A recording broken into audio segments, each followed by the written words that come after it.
Hello, কেমন আছেন সবাই? আজ আমি হাজির হয়ে গেলাম নতুন একটি ভিডিও নিয়ে। আজ বানাবো দই। তো সবার প্রথমে আমি একদম খাঁটি গরুর দুধ নিয়ে জাল করে দিচ্ছি।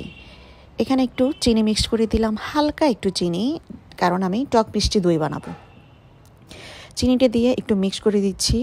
এবার আমি বানাবো ক্যারামেল, কারণ ক্যারামেলটা দিলে দুধের কালারটা চেঞ্জ হয়ে যাবে, দইটা সুন্দর হবে।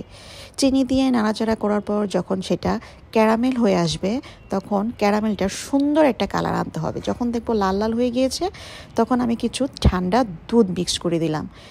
এরপর হচ্ছে ভালো করে নাড়া দেওয়ার পালা। দেখুন, নাড়তে নাড়তে নাড়তে নাড়তে আমার এটা হলুদ হয়ে গিয়েছে।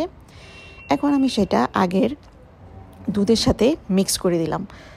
বাস, তো আমার দুধটা রেডি হয়ে গেল। এখন আমি সব কিছু মিলে একটু চামচ দিয়ে মিক্স করে ঠান্ডা করে নেব।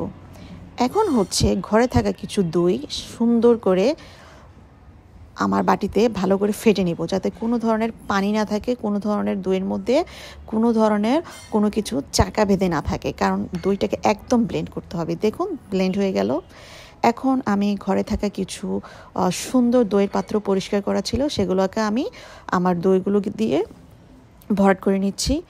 এই তো, এখন আমি একটু কাভার করে দিব। এভাবে একটা টাওয়াল দিয়ে কাভার করে দিয়ে আমি সারা রাত রেখে দিব। That's final look. দেখুন, দইটা খুব সুন্দর করে হয়ে গেল। Thank you for watching.